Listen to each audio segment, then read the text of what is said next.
if the sky above you should turn dark and full of clouds, and that old north wind should begin to blow,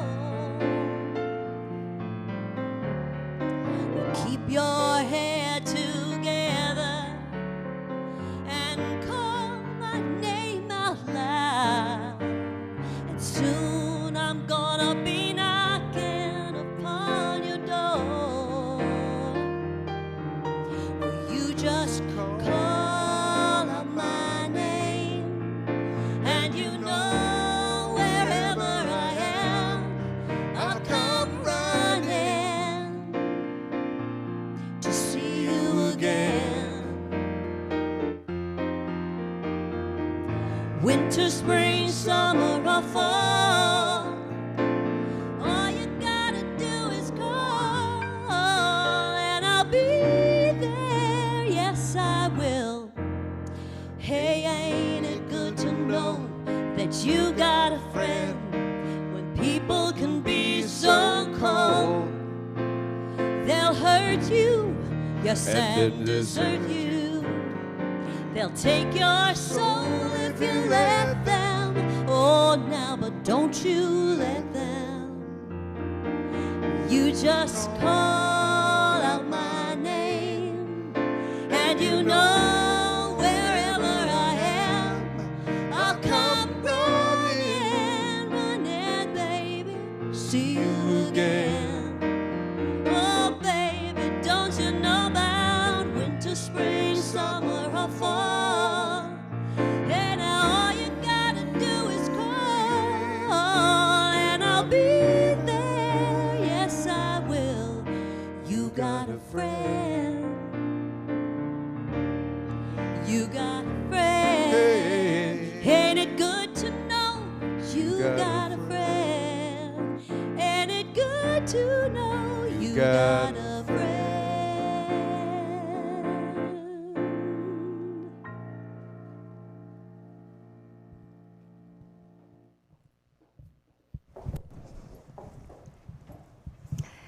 Well, welcome. Welcome to those joining for the first time, and welcome back to those that have been tuning in all week. We are on day 4 of our virtual celebration of Altman Hospital, Calling All Angels. I want to thank Kevin and Hillary DeSimone for their beautiful performance this morning. They'll actually be joining us later in the program, so be sure to stay tuned. Today, our theme is healing and hope. We have a very special morning planned. You'll be hearing from several patients and their families just about the impact that Altman has made on their lives. These are stories of strength, of courage, of resilience, and they're truly inspiring. Over the past year, all of our healthcare heroes at Altman have worked together to adapt and to navigate. Earlier in the week, Dr. Boutros compared it to being at war. And those healthcare heroes, despite all of the uncertainty, the challenges, so many unknowns, stayed committed to the health and safety of their patients and of our community. And as a result, healing and hope happened. And we are truly honored to share some of those stories with you today. Thank you, Jody. Good morning. As we share some stories today of healing and hope, we hope to bring a message that whether you go to Altman or wherever you're at, you are truly in the hands of the healthcare workers that are taking care of you and in many cases, saving your lives. And this next story is truly a story about saving a life. Sometimes you get to choose when you drive yourself to the hospital, and sometimes you don't. We are going to share a story when the unimaginable happens as we visit Anne and Angela Woodford's story. Please meet them. August 18th, 2016, I was in a really bad car accident. I was driving a dump truck down State Street, and a crane truck happened to be coming the other way, went left the center, hit me head on. crane took off half my face. My steering wheel cut me in half this way. Took out my ab muscles, my pec muscles. And then I punctured my temporal artery, my clavicle artery. I think they said I took 148 pints of blood in the first 12 hours, 152 total. And then I was in a coma for 2 months. And then when I woke up, I had a stroke. Lost this whole left side. I think I was here for 86 days total. It was, it was hard. The first day was, everybody saying that he was gonna die. And my mom had told me, she's like, if he makes it through the first day, like, there's 10 times of a chance, that he's gonna make it. So it was just about getting through that 24 hours. So yeah, I'm glad that he came to Aultman. He wouldn't be alive if he, didn't come here. I mean, it kind of worked out the best way that it could. It was like the right people were always right there at the right time. When I first met Ian, he was coming out of the ICU unit and he was very critically ill. The wounds were very detrimental to him for his mobility and moving because of pain. Mobility is key to getting a patient back to being independent and being successful in their life. Getting patients to the edge of the bed and starting their mobilization journey is most important. We have our patients start with the basics physically and cognitively too.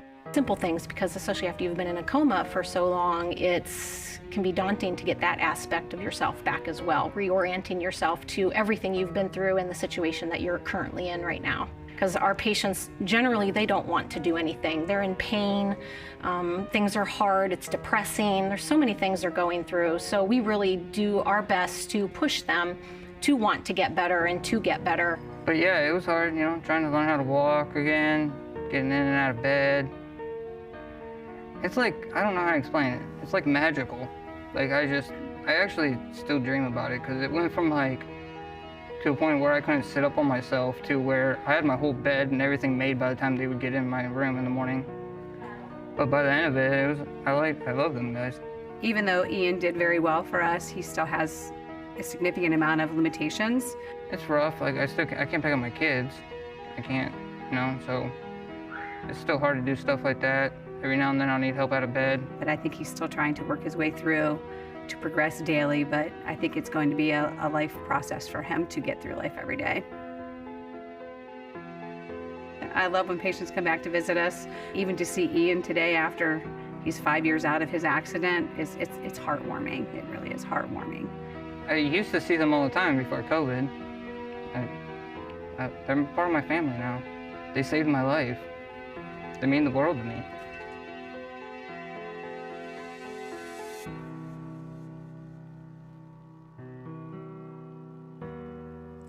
Thank you, Ian and Angela, for sharing your story. An amazing story of recovery. Aultman employees, they became his family.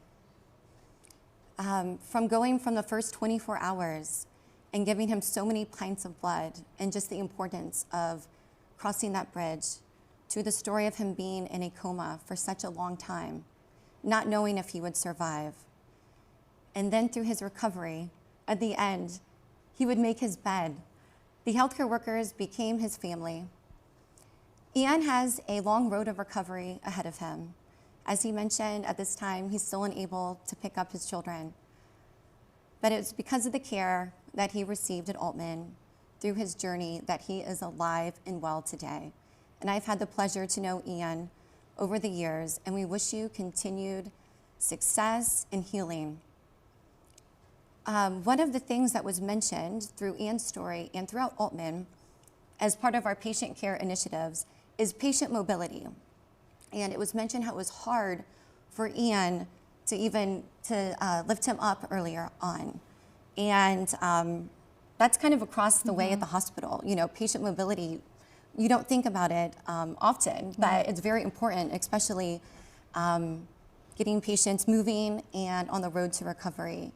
And even just through these stories and listening to the healthcare workers that took care of Ian in his recovery, it's just a very important piece. And thank you again, Ian and Angela. Yeah. And throughout the week we've been mentioning that all of the proceeds from this virtual celebration will go back to Altman Hospital to support patient care initiatives, and the Patient Mobility Project is one of those. So again, wonderful to hear from Angela and Ian and their story. So. Well, at this time, we'd like to introduce you to, we have a very special guest in the studio with us. So Mark Ruzanovich, welcome. Thank you for joining us. Thank you for the invite. Okay, great. So Mark is, he's actually an employee at Altman Hospital. You are an EMS coordinator. Yes. And he's also a cancer survivor. So he's here today to share his story with us. So Mark, I guess if we could start, how long have you been employed at Altman? About 17 years now I've been employed at Altman Hospital. Okay. And could you tell us a little bit about your cancer journey? Well, actually, this is my second journey into cancer. My first journey was started in 2014, and this is my second, which is now about a year and a half into this journey at Altman Hospital with my cancer. I think when people are told that they have cancer, it becomes this overwhelming feeling. And while the focus seems to be centered around the patient, cancer is really not about the patient. The cancer is really about the family, because it affects every aspect of the family. It affects everything that we do as a family unit. And I know when I was going through my first cancer and now my second cancer treatments, which I just finished 2 weeks ago, I sit back and I watch and I look at how my family deals with it, especially my wife. And I will say that their suffering is much greater than my suffering could ever be. That feeling that they must have to be hopeless, to not be able to do anything other than just to be there, to be caring, to hold their hand. But I think that frustration on their part is much greater than anything that I felt as a cancer patient.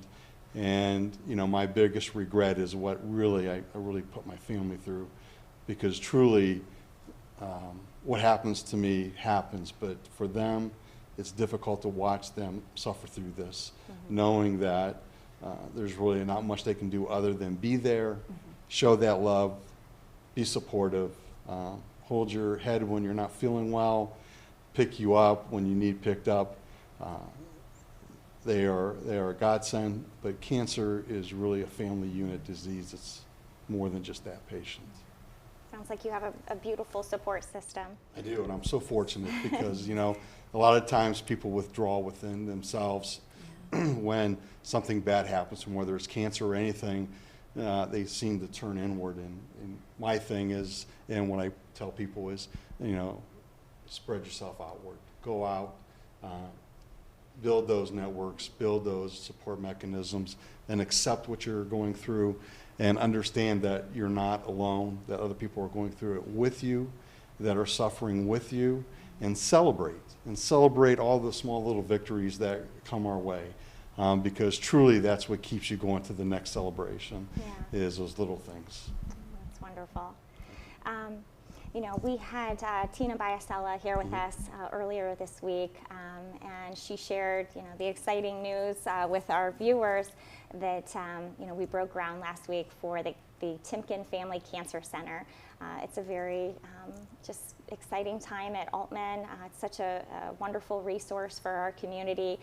Are there any maybe physicians or team members that you wanted to call out today, or anything you want to say to the team? I would love to do a shout out to a couple of people. First and foremost is the two physicians that took care of me. Dr. Laura, my urologist, a young, very bright, super technician. He did my surgery. Easy person to talk with, really made my wife and I feel good. And then Dr. Kaiser, who was the oncology radiologist, and he really helped us get through a very difficult time with my cancer. And I think they were really, really super. But the stars were the people that work in radiation therapy. Jessica and Brock especially. Brock was there just about every one of my treatments. And when you walk in there, it's a difficult thing to do. You're unsure, you don't know what's ahead of you. And to have somebody who greets you, who cares about you, who smiles, who's interested in you, it made that journey so much better. So to Brock and Jessica, you're my angels. You helped me get through 39 treatments, and I really appreciate those people. And Tina, and I sent her an email afterwards, what a great team.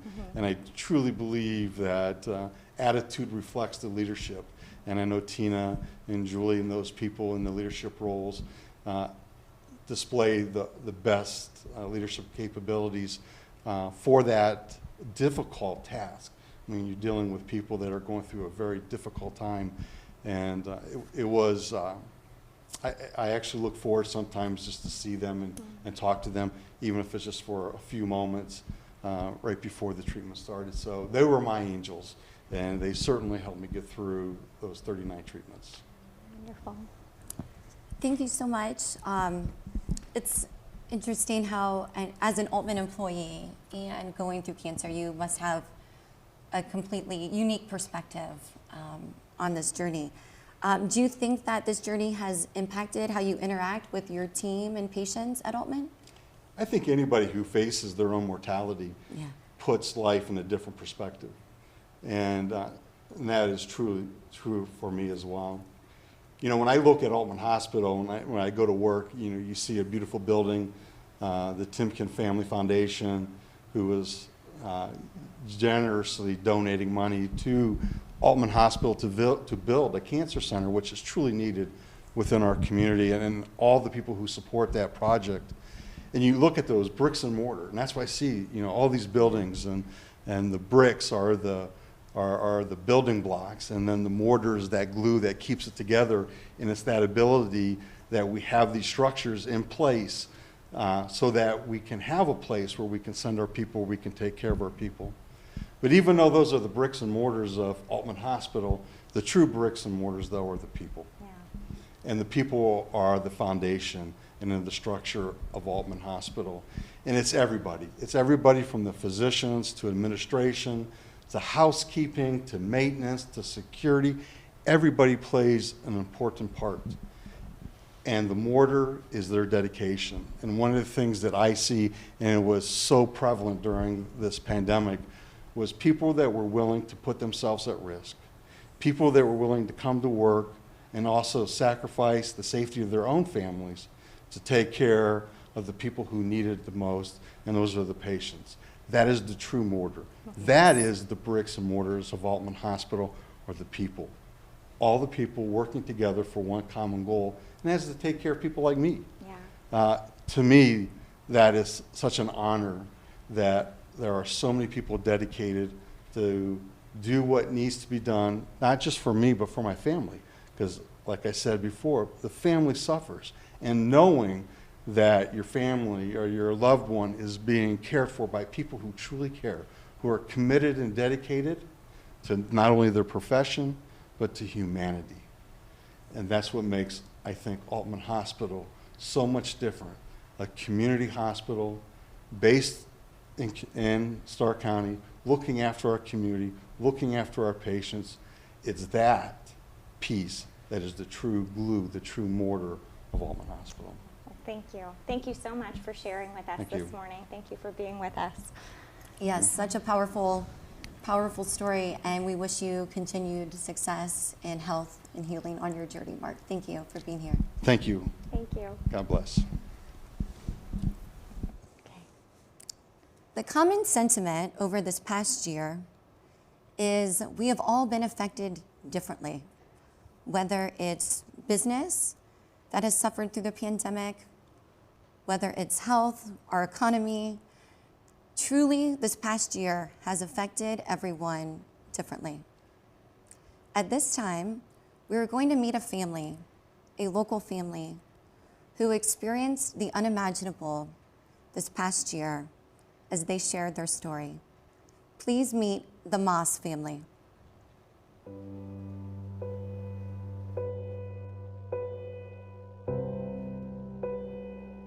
I'm truly blessed that I was sent to Altman.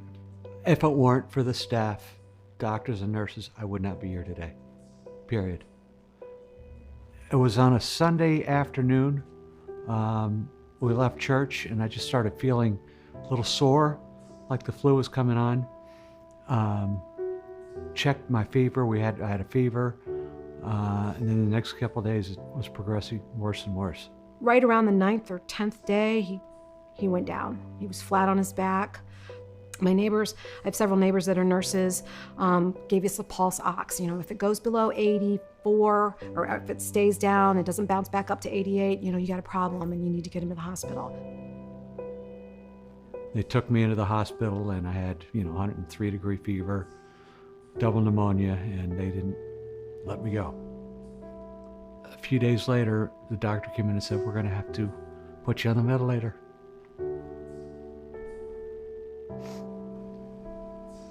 So I called my wife, said goodbye. Because they say, once you're on the vent, that's it for a lot of people. We didn't know what was going to happen. So he went on the ventilator on the 28th of November, and then that started the journey of me getting to know all of the amazing people at Altman.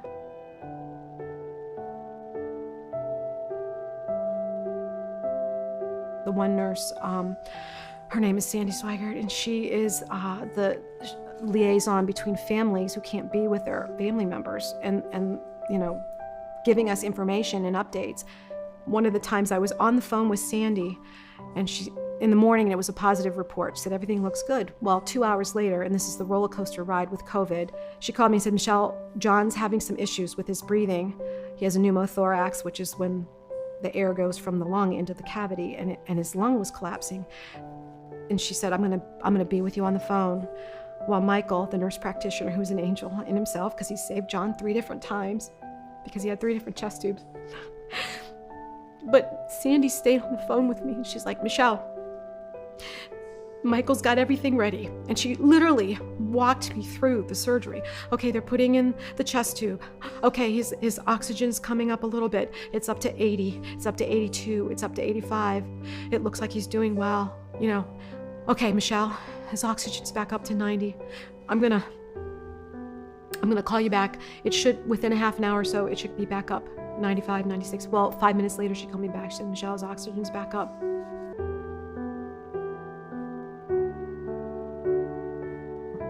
I knew friends that had patients, family members in other hospitals that didn't get the feedback, the doctors would call me every day. If it wasn't the doctor himself, it was one of the residents that would call me and say, Michelle, here's what's going on. They did everything. Everything that came up, they were on the ball, taking care of everything, and I'm so thankful that he was at Altman. Between the hospital and rehab, it was almost 80 days. I missed Thanksgiving, I missed Christmas, I missed New Year's, missed Valentine's Day. Till we got home, and then she still had the tree up, so we had Christmas in February. If it weren't for Altman, I wouldn't be here today. I have every confidence that if I was at another hospital, I wouldn't be here today.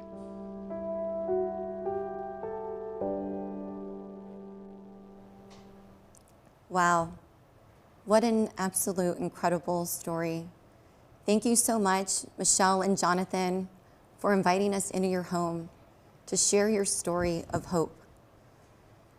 This, the local connection, this pandemic, as we mentioned, has affected everyone differently. But this story, this family, a healthy 54-year-old, no underlying health conditions other than high blood pressure, which most adults have, found themselves in the most unimaginable position where he was calling his wife to say goodbye as he was going to be put on a ventilator. We're so happy to report that Jonathan is home and on his journey to recovery. Something that, in speaking with Michelle, who's amazing, and we've actually become friends with the family and so many close ties and connections through this. That everything is a first that they're doing together. They celebrate the first time Jonathan walked up the stairs. the first time he threw burgers on the grill and they were having a cookout. I was on the phone with her the other day and they were actually going to an Indians game. I saw those pictures. Yes. But something that is so interesting throughout this week, as Jody and I have mentioned, it's been a very emotional week. You guys have seen the videos throughout the week, but our very first video that we showed was Dr. Boutros, who led the charge at Altman Hospital. And we asked him if a story impacted him, and he spoke about how when he was putting in the vent on a patient, he did not realize at the time till he was on the phone with the patient's wife that that was his friend. Their sons had played soccer together. I mean, that just puts a face to the so many, people going through this. And then we interviewed Sandy Swigert, who was a patient liaison in the intensive care units. And when we were interviewing Michelle and speaking with them, she kept referring to Sandy as her telehealth angel. And she actually has Sandy in her phone as her telehealth angel because she was truly her lifeline at that time. I mean, just the stories when Jonathan came back home after Valentine's Day and she kept the Christmas tree up. Those pictures of them in their Christmas jammies reunited are everything. Yeah.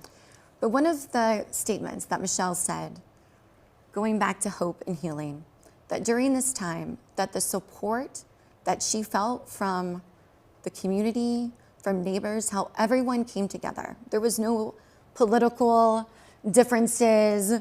COVID is real, COVID is not real. At that time, everybody came together to show kindness and support for Jonathan.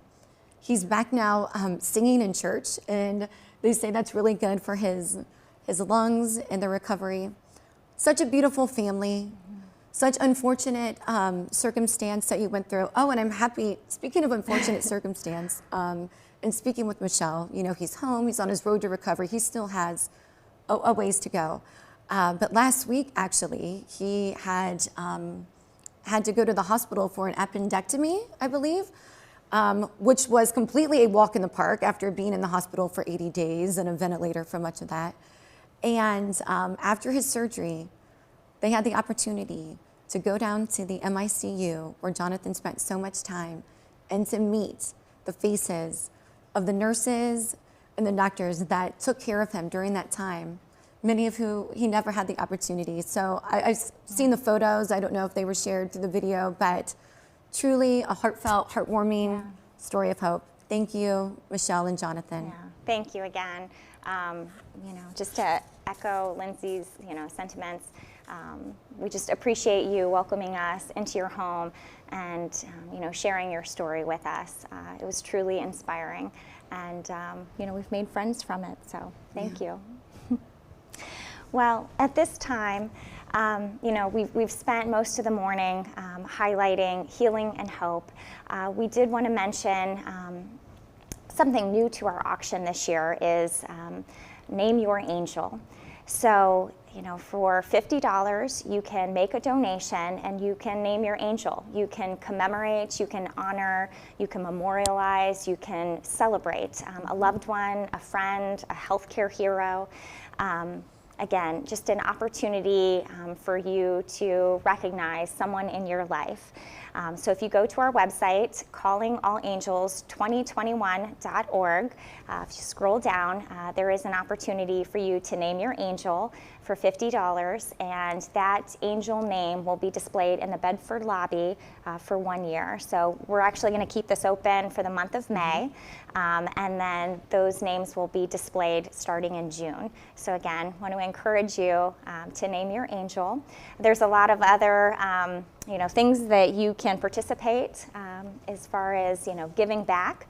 You can make a donation, you can bid. Our online auction is now live, so get your bids in. It's getting a little competitive. I've been outbid on a few things, so you want to make sure you get your bids in. Those will, the online auction will close on Friday night during our grand finale.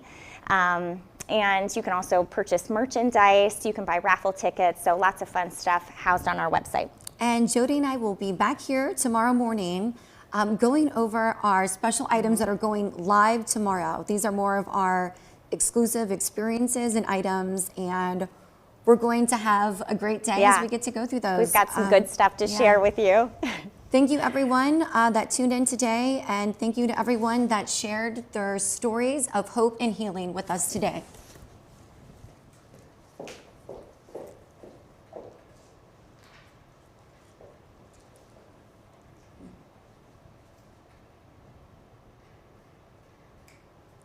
All right, thank you so much, Kevin and Hillary, for joining us today.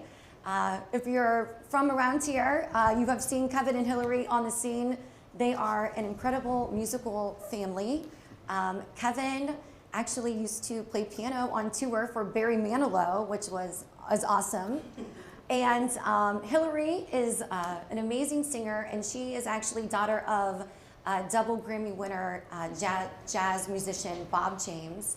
And they have a lovely daughter, Ava, who actually attends the Berklee School of Music. But truly amazing talent. We're so happy to have you guys join us today. Thank you for having us. Absolutely. And I'm excited to announce that Hillary has a really cool new venture called Ms. Hillary Please, which is a compilation of children's music on a CD accompanied with a book as well as a doll. Hillary, could you please tell us a little bit about your new venture? Absolutely. So I have been a teacher with a program that maybe you're familiar with if you're from this area, the Artful Living and Learning Program. Great program. We go into the preschool with our different art forms, because art is so important for children. And during that time, Kevin and I wrote many children's songs for me to use with my lessons, and we found ourselves with a lot of music that we wanted to share with children, and so we came up with this project. There's a book in there that's called What Makes Me Special. It's about sharing the light that you have inside, finding what that light is, This and is our little so doll. cute. This is adorable. Hillary, can I purchase this from you today? I want to give this to my little niece, Claire. This is so fantastic. So I want to just say our doll is handmade in Nepal by women artisans to support their families using sustainable practices. So Beautiful. We like to say we're changing lives with our bundle, whether it's the children who are learning through the music or the women who make the doll. And I think it's so amazing how, through music and education, what an impact it is on cognitive development. Absolutely. Gets the kids off of their devices and into music, which is such, a great learning art form. If someone wanted to purchase this adorable bundle, where could they get that at, Hillary? Here locally, we have it at Laura of Pembroke in Canton, and also at Studio Arts and Glass in North Canton. And soon it will be available on our website, which is MissHillaryPlease.com. Fantastic. Well, thank you again for joining us today. And we're going to turn it back to Kevin and Hillary as they take us out for the day with someone to watch over you. Thank you. Yes, great. Thank you. Thanks, Lindsay. Thank you, Jody. There's a somebody I'm longing to see, and I hope that he turns out to be someone to watch over me. I'm a little lamb who's lost in the wood. I know I could always be good to one who'll watch over me. Although he may not be the man some girls think of as handsome, to my heart he'll carry the key. So won't you tell him please to put on some speed, follow my lead, 'cause oh how I need someone to watch over me.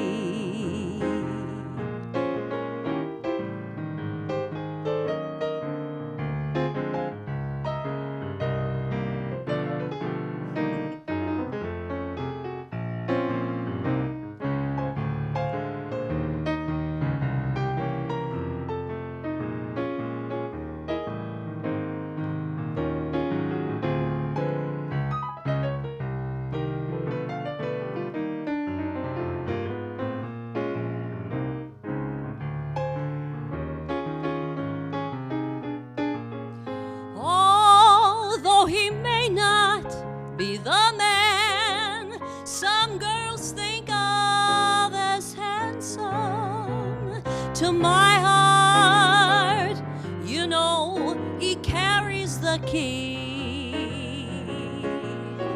So won't you tell him please to put on some speed and follow my lead, 'cause oh, I need someone to